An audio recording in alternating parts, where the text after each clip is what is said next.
চাচ্ছেন? আমি যদি একটু সংক্ষিপ্তে বলি, সেটা হলো যে এখানে যে জরুরি সেবা এবং নাগরিক দৈনন্দিন সেবার সাথে যারা যুক্ত রয়েছে তাদের সাথে আমি শুরু থেকেই কানেক্টেড ছিলাম এবং পুরো 21 দিনের যে ঈদের পূর্ববর্তী সময় কিন্তু আপনি দেখবেন কনজারভেন্সি ডিপার্টমেন্ট চালু ছিল, একটু কোনো সমস্যা হয় নাই। আমরা নিশ্চিত করেছি আমাদের এই আন্দোলনের কারণে যাতে আপনার বর্জ্য ব্যবস্থাপনাটা থমকে না যায়। একইভাবে আমরা এখন যেহেতু ডেঙ্গুর প্রকোপ দেখা দিচ্ছে, আমরা স্বাস্থ্য বিভাগের সাথে সমন্বয় করে তারা যাতে তাদের কাজটি তারা করছে। সিটি কর্পোরেশন একটা স্বায়ত্তশাসিত এবং একটা কর্পোরেশন, তারা তাদের কাজটি যথাযথভাবে করতে পারে। তাদেরকে আমরা জাস্ট মনিটরিং এবং কিছুটা উৎসাহ দানের মাধ্যমে আমরা চাই যে কাজটা তারা আরো সফলভাবে সম্পন্ন করুক, এটি আমরা করছি। আর প্রশাসনিক কাজের যে বিষয়গুলো আপনারা বলেন, সেটা যখন আমরা যে পদক্ষেপ নিব তখন আপনাদেরকে কোভিডের একটা সংক্রমণ আছে। আমরা এর আগেও দেখেছি কর্পোরেশন কোভিড নিয়ে বেশ সোচ্চার ছিল, অনেক কাজ করেছে। এখন যেহেতু সংক্রমণটা বাড়ছে, সেটা নিয়ে ডেঙ্গুর পাশাপাশি আপনার ব্যক্তিগতভাবে যদি আপনি দায়িত্ব গ্রহণ করেন কিংবা যে অবস্থায় আছেন সেখান থেকে কতটুকু কিভাবে কাজ করবেন? আমাদের যে সিটি কর্পোরেশনের চলমান যে প্রোগ্রামগুলো রয়েছে, সেখানে আপনার প্রত্যেকটা ডিপার্টমেন্টেরই তাদের নিজস্ব প্রোগ্রাম রয়েছে, সেটা ডেঙ্গু হোক অথবা কোভিড হোক।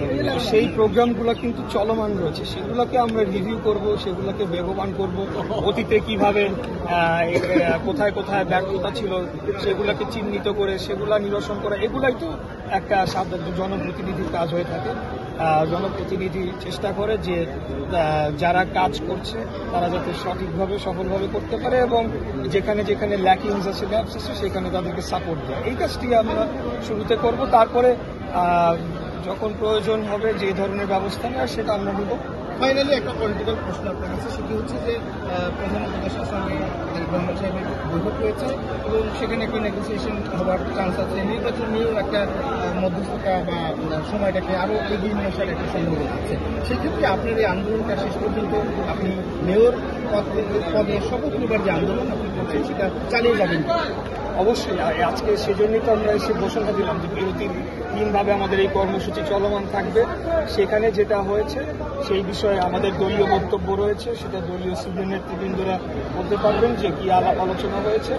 আমাকে বলা হয়েছে যে নাগরিকদের যে যৌক্তিক দাবি, যৌক্তিক আন্দোলন এবং এখানে যে সর্বোচ্চ আদালতের কর্তৃক যে নিষ্পত্তি করে যে আমাকে মেয়র ঘোষণা করে যে গ্যাজেট প্রকাশ করা হয়েছে, সেটার বাস্তবায়নে নাগরিকদের যে চলমান আন্দোলন সেটাকে পার্টিসিপেট করার জন্য এবং সেটা বেগবান করার জন্য এবং সেটা দ্রুততম সময় যাতে একটা যৌক্তিক সমাধানে যায়। আজকে আপনার আমার মূল বক্তব্যেও আপনি হয়তো বা খেয়াল করে থাকবেন, আমি অনেকটা অনুনয় বিনয় করেছি সরকারের কাছে যে আপনারা এটা শেষ করেন, কারণ তারা যদি মনে করে যে এটা আমরা দেখি না কি হয়, বন্ধ হয়ে যাবে, আসলে সেই পর্যায়ে বহু আগে অতিক্রম করে গিয়েছে। আমরা রাজনীতি করি, আমাদের এখানে একটা রাজনৈতিক স্টেটমেন্টেরও বিষয় রয়েছে, অতএব এখান থেকে পেছনে যাওয়ার কোনো সুযোগ কিভাবে যাবে না।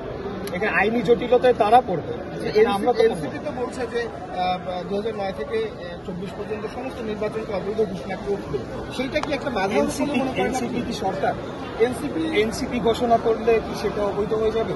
আরেকটা আপনাকে কোশ্চেন করি, অবৈধ ঘোষণা যে হবে বা অবৈধ হবে সেটা তো আমার এই রায়ের মাধ্যমে আপনি এখন বলতে পারছেন যে ওই নির্বাচনটা অবৈধ ছিল। আপনি তো মুখে মুখে এখনো তো ওই আগের সমস্ত নির্বাচন বহাল রয়েছে, সমস্ত কিছু তারা মেয়রদের অপসারণ করেছে, নির্বাচন কিন্তু বাতিল করতে পারে নাই।